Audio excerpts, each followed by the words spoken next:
എല്ലാവർക്കും നമസ്കാരം. ഇപ്പോൾ കുറച്ച് ദിവസമായിട്ട് വീഡിയോ ഒന്നും ഇട്ടില്ല. ഒരു യാത്രയിലായിരുന്നു. ഒരുപാട് പേര് കൺസൾട്ടേഷന് വിളിച്ചിട്ടുണ്ടായിരുന്നു. അപ്പോൾ അവരൊന്നും കിട്ടിയില്ല എന്ന് പറഞ്ഞു, റീച്ച് ചെയ്യാൻ പറ്റില്ല എന്ന് പറഞ്ഞു. ഓഫീസ് ലീവായിരുന്നു കുറച്ച് ദിവസം. അതുപോലെ തന്നെ ഞാനും 2 ദിവസമായിട്ടേ എത്തിയിട്ടുള്ളൂ. അതുകൊണ്ടൊക്കെയാണ് കുറച്ച് തിരക്കിലായിപ്പോയി. അപ്പോൾ ഇനി വീണ്ടും കൺസൾട്ടേഷനൊക്കെ ഉണ്ടാവും. ആർക്കെങ്കിലും കൺസൾട്ടേഷൻ എടുക്കാൻ താല്പര്യമുണ്ടെങ്കിൽ ഇനി വിളിക്കാം കേട്ടോ. അതുപോലെ വീഡിയോസ് ഇനി നമുക്ക് സ്ഥിരമായി ചെയ്യാൻ നോക്കാം. അപ്പൊ ഇന്നത്തെ ടോപ്പിക് എന്ന് പറയുന്നത്, ഞാനൊരു ജാതകം നിങ്ങൾക്ക് പരിചയപ്പെടുത്തി തരാം. ഇതൊരു വിവാഹദോഷം ഉള്ളൊരു ജാതകമാണ്. പലവരും എടുക്കാറില്ല അധികം ആൾക്കാരും. അപ്പൊ ഞാൻ ഇതൊന്ന് ചെയ്യാന്ന് വിചാരിച്ചു.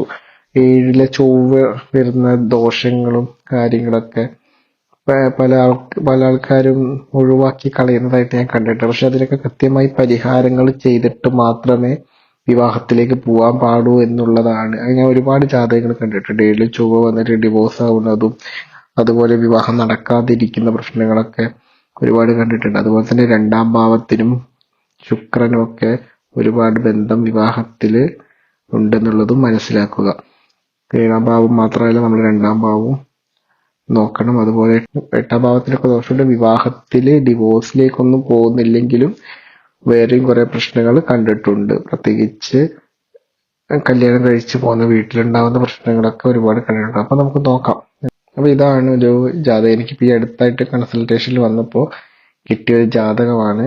എന്തുകൊണ്ടാണ് ഈ വിവാഹത്തിന്, ഇത് കല്യാണം കഴിഞ്ഞ ഒരു 4 വർഷത്തിനുള്ളിൽ തന്നെ ഇവര് 3-3.5 വർഷം ആകുമ്പോഴേക്കും ഇവര് ഡിവോഴ്സായി. ഒരുപാട് പ്രശ്നങ്ങളായിരുന്നു. അധിക കാലമൊന്നും നല്ല രീതിയിൽ ജീവിച്ചില്ല. അപ്പോഴേക്കും വഴക്കുകളും പ്രശ്നങ്ങളൊക്കെ കാരണം കൊണ്ട് ഡിവോഴ്സ് ആവേണ്ടി വന്നു. അപ്പൊ ഇതിന് എന്താണ് പ്രശ്നം എന്ന് നമുക്കൊന്ന് പരിശോധിച്ച് നോക്കാം. ലഗ്നാധിപനായ ചൊവ്വ ഇരിക്കുന്നത് 7-ലാണ്. അപ്പൊ ലഗ്നാധിപൻ തന്നെ 7-ലിരിക്കുമ്പോൾ നമുക്കറിയാം, ലഗ്നാധിപൻ 7-ൽ പോയി കഴിഞ്ഞാൽ നമ്മൾ ഓവർലി അറ്റാച്ച് ആയിരിക്കുന്നത് വിവാഹത്തിനോടായിരിക്കും. വിവാഹം എന്ന് പറയുന്നത് വിവാഹമല്ല, 7-ാം ഭാവം പറയുന്ന കാര്യങ്ങളോടായിരിക്കും നമ്മൾ കൂടുതൽ അറ്റാച്ച്ഡ് ആവുക. അതായത് ഈ ജാതകത്തിലേക്ക് വരുമ്പോൾ വിവാഹത്തിലേക്ക് 7-ലിരിക്കുന്ന ചൊവ്വയിലേക്കായിരിക്കും കൂടുതൽ അറ്റാച്ച്ഡ് ആവുക. അപ്പോൾ ഈ വിവാഹത്തിൽ ആ ഒരു ചൊവ്വയുടെ ക്യാരക്ടേഴ്സ് വരും എന്നുള്ളതിൽ ഒരു സംശയവും വേണ്ട.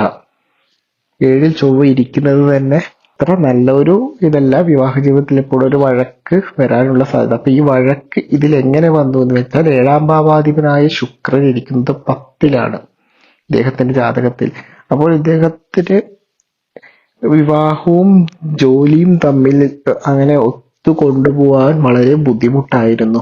നല്ല ജോലിയിലൊക്കെ തന്നെയാണ് ഇരിക്കുന്നുണ്ടായിരുന്നത്. 10-ാം ഭാവാധിപനായ രവി 10-ൽ തന്നെ ഇരിക്കുന്നത് കൊണ്ട് അദ്ദേഹത്തിന് ജോലിയിൽ ഒരുപാട് കാര്യങ്ങൾ ഏറ്റെടുക്കേണ്ടതായിട്ടുള്ള വന്നു. അതുകൊണ്ട് തന്നെ വിവാഹ ജീവിതത്തിൽ കമ്മ്യൂണിക്കേഷനും അതുപോലെ ഉത്തരവാദിത്തങ്ങൾ എടുക്കാനൊക്കെ ഒരുപാട് ബുദ്ധിമുട്ടുകളായിരുന്നു. രണ്ടുപേർക്ക് ഒത്തുപോകുന്ന ഒരു സാഹചര്യമായിരുന്നില്ല. ഈ 2 കാര്യങ്ങളും കൂടി ഒത്തുപോകുന്ന ഒരു സാഹചര്യം വന്നില്ല എന്നുള്ളതാണ്. പോരാത്തതിന് 7-ാം ഭാവാധിപനായ ശുക്രൻ 10-ലിരിക്കുമ്പോൾ ഇദ്ദേഹത്തിന്റെ പാർട്ട്ണർക്ക്, അതായത് വിവാഹശേഷം ഒരു 5-6 മാസം കഴിഞ്ഞപ്പോൾ ജോലി സ്ഥലത്ത് വേറെ ബന്ധങ്ങൾ വരികയും അതുമൂലമുണ്ടാകുന്ന പ്രശ്നം വിവാഹ ജീവിതത്തിൽ ആ ചൊവ്വയുടെ ഒരു ക്യാരക്ടറിസ്റ്റിക്സും കൂടി വന്നപ്പോൾ വഴക്കുകൾ രൂക്ഷമാവുകയും അതുമൂലം ഡിവോഴ്സിലേക്ക് പോവുകയൊക്കെ ആയിരുന്നു ഇവരുടെ ജീവിതത്തിലുണ്ടായിരുന്നത്. അതുപോലെ തന്നെ ഈ ജാതകത്തിൽ നമ്മൾ ഈ കാര്യങ്ങൾ പരിശോധിക്കുമ്പോഴും ഈ ജോലിയും വിവാഹവും തമ്മിലുള്ള പ്രശ്നം വരുന്ന സമയത്ത് 2-ാം ഭാവത്തിന്റെ ബലവും കൂടിയാണ് നമ്മൾ പരിശോധിക്കേണ്ടത്. 2-ാം ഭാവത്തിൽ ഇവിടെ ഗുളികനും രാഹുവും ഇരിക്കുകയും അത് നമ്മൾ ശ്രദ്ധിക്കണം. 2-ാം ഭാവാധിപനും 10-മായി കണക്ഷൻ വരികയും 10-ൽ ശുക്രൻ ഇരിക്കുകയും ആ ഒരു ബന്ധം കൂടി വരുമ്പോൾ ഈ നമ്മൾ സ്വന്തമായി ഉണ്ടാക്കുന്ന കുടുംബവും അതുപോലെ തന്നെ ഈ ജോലി സ്ഥലവും തമ്മിൽ ചേരാതിരിക്കുന്നതും ഒരു ബുദ്ധിമുട്ടായിട്ട് വരുമെന്നുള്ളതിൽ ഒരു സംശയമില്ല.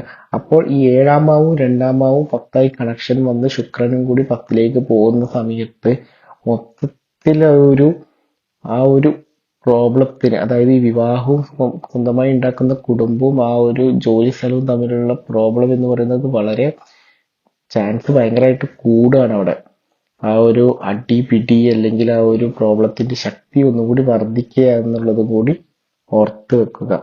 ഇങ്ങനെയാണ് നമ്മൾ ഒരു ജാതകത്തിന്റെ മൊത്തമായിട്ടുള്ള ഫലങ്ങൾ നോക്കേണ്ടത്. അതുപോലെ തന്നെ 8-ലിരിക്കുന്ന ചന്ദ്രൻ കേതു ഇദ്ദേഹത്തിന്റെ, അതായത് വൈഫിന് ഒരിക്കലും ഇദ്ദേഹത്തിന്റെ വീടുമായിട്ട്, പാർട്ട്ണർക്ക് ഒരിക്കലും ഇദ്ദേഹത്തിന്റെ വീടുമായിട്ട് അഡ്ജസ്റ്റ് ചെയ്ത് പോവാൻ പറ്റാത്തൊരവസ്ഥയായിരുന്നു. വളരെ മെന്റലി ഒരു പ്രഷർ ഉള്ളതായിട്ടും അതുപോലെ തന്നെ തിരിച്ചും അങ്ങനെ തന്നെയായിരുന്നു ഇവരുടെ, അതായത് ഇദ്ദേഹത്തിന്റെ പാർട്ട്ണറുടെ വീട്ടിലും അത്ര നല്ലൊരു കണക്ഷൻ ആയിരുന്നില്ല. അപ്പൊ ഈ 8-ാം ഭാവം എന്ന് പറയുന്നത് നമ്മൾ കല്യാണം കഴിച്ചു പോകുന്ന വീടാണ്. ഭാര്യയുടെ ആണെങ്കിൽ ഭർത്താവിന്റെ ആണെങ്കിൽ അതിന് ഓപ്പോസിറ്റ് ആയിട്ടുള്ള വീടുകളാണ്, അവരുമായിട്ടുള്ള റിലേഷൻഷിപ്പിനെ സൂചിക്കുന്നതാണ്. അപ്പൊ അവിടെ ചന്ദ്രൻ കേതു വരുമ്പോൾ ഒരു മാനസികമായിട്ടുള്ള ബുദ്ധിമുട്ടുകൾ എപ്പോഴും ഉണ്ടാവും. അവിടെ അത്ര നല്ല രീതിയിൽ ഒത്തു പോവില്ല അത്. ഈ ജാതകത്തിൽ ഇതൊക്കെയാണ് മൊത്തത്തിൽ ഞാൻ നിരീക്ഷിച്ചെടുത്തപ്പോൾ എനിക്ക് മനസ്സിലായത്, അവരുടെ ജീവിതത്തിൽ ഉണ്ടാകുന്ന പ്രശ്നങ്ങളും കാര്യങ്ങളൊക്കെ.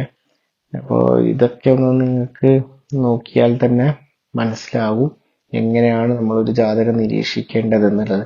കൂടാതെ ഈ ജാതകത്തിൽ ഞാൻ നക്ഷത്രം പറയുകയാണെങ്കിൽ ശുക്രൻ ഇരിക്കുന്നത് കേതുവിന്റെ നക്ഷത്രത്തിലായിരുന്നു. അത് അത്രയ്ക്ക് നല്ലൊരു കോമ്പിനേഷൻ ആയിരുന്നില്ല. 8-ലിരിക്കുന്ന കേതുവിന്റെ നക്ഷത്രത്തിൽ ശുക്രൻ ഇരിക്കുമ്പോൾ കുറച്ച് ബുദ്ധിമുട്ടുകൾ ഉണ്ടാവും. ശുക്രൻ്റെതായ കാര്യങ്ങൾക്ക് കുറച്ച് ബുദ്ധിമുട്ടുകൾ ഉണ്ടാവും, ഒരുപാട് കള്ളത്തരങ്ങളൊക്കെ വരും. അപ്പൊ അതൊക്കെ ഈ ജാതകത്തിൽ കറക്റ്റായിട്ട് വന്നു. ജോലി സ്ഥലത്ത് വേറൊരു റിലേഷൻഷിപ്പ് ഉണ്ടാവുകയും അതുമൂലം സ്വന്തമായ കുടുംബത്തിൽ മൊത്തത്തിലൊരു പ്രശ്നം ഉണ്ടാവുകയും ഭാര്യയും ഭർത്താവും തമ്മിൽ വഴക്കുണ്ടാവുകയും അതൊരു വിവാഹമോചനത്തിലേക്ക് പോകുന്നതിനൊക്കെ ഒരു ഇത് വന്നു. ഇതൊക്കെ നിങ്ങൾക്ക് ഇനി നിരീക്ഷിച്ച് നോക്കിക്കഴിഞ്ഞാൽ, ഇതുപോലത്തെ ജാതകങ്ങളൊക്കെ കിട്ടുമ്പോൾ എടുത്ത് നോക്കി നിരീക്ഷിച്ചു കഴിഞ്ഞാൽ നിങ്ങൾക്ക് മനസ്സിലാക്കാൻ പറ്റുന്നതേ ഉള്ളൂ. അപ്പൊ ഇതുപോലെ ഒരുപാട് ജാതകങ്ങൾ എടുക്കുക. പെട്ടെന്നൊരു ഫലം പറയരുത്, നമ്മൾ എല്ലാ കണക്ഷൻസും നോക്കണം. ശുക്രൻ എവിടെ ഇരിക്കുന്നു, ശുക്രൻ ഏത് നക്ഷത്രത്തിലിരിക്കുന്നു, ആരുടെ നക്ഷത്രത്തിലാണ് ഇരിക്കുന്നത്, ശുക്രൻ 7-ാം ഭാവവുമായിട്ട് ഏതെങ്കിലും വിധത്തിൽ കണക്ഷൻ വരുന്നുണ്ടോ, ഇല്ലെങ്കിൽ 2-ാം ഭാവവും, ഈ പ്രശ്നങ്ങളൊക്കെ നോക്കുമ്പോൾ നമ്മൾ അങ്ങനെ മൊത്തമായിട്ട് എടുത്ത് നോക്കണം. പെട്ടെന്ന് ചൊവ്വ 7-ലുണ്ട് അല്ലെങ്കിൽ 7-10 കണക്ഷൻ വന്നു അതുകൊണ്ട് അങ്ങനെ പറയാൻ പറ്റില്ല. നമ്മൾ 2-ാം ഭാവത്തിന്റെ ബലം, 2-ാം ഭാവത്തിന് നല്ല ബലമുണ്ടെങ്കിൽ നമ്മൾ സ്വന്തമായിട്ട് ഉണ്ടാക്കുന്ന കുടുംബത്തിനൊരു ബലം അവിടെ ഉണ്ടാവും. അത് അത്ര പെട്ടെന്നൊന്നും നമ്മളെ വിട്ടു പോവില്ല. എല്ലാം കൂടി നമ്മൾ എടുത്ത് നോക്കി 8-ാം ഭാവവും 8-ാം ഭാവാധിപന്റെ ബലവും എല്ലാം കൂടി നോക്കുമ്പോഴാണ് നമുക്ക് ആ ഒരു കറക്റ്റ് ആയിട്ടുള്ള പ്രഡിക്ഷനിലേക്ക്, ഇല്ലെങ്കിൽ നമുക്കത് പറയാൻ പറ്റുകയുള്ളൂ. മനസ്സിലായല്ലോ? അല്ലാതെ നമ്മൾ വെറുതെ ഒന്നും കയറി പ്രവചിക്കരുത്. അപ്പൊ അതൊക്കെയാണ് നമുക്ക് ഈ ഒരു ജാതകം വെച്ച് പറയാനുള്ളത്. അപ്പൊ എല്ലാവർക്കും വീഡിയോ ഇഷ്ടമായി എന്ന് വിചാരിക്കുന്നു. അപ്പോൾ നമുക്ക് അടുത്ത വീഡിയോയിൽ വേറൊരു ജാതകം പരിശോധിക്കാം. അപ്പോൾ ഈ വീഡിയോയിൽ ഇത്രയൊക്കെ മതി. എല്ലാവർക്കും നന്ദി, നമസ്കാരം.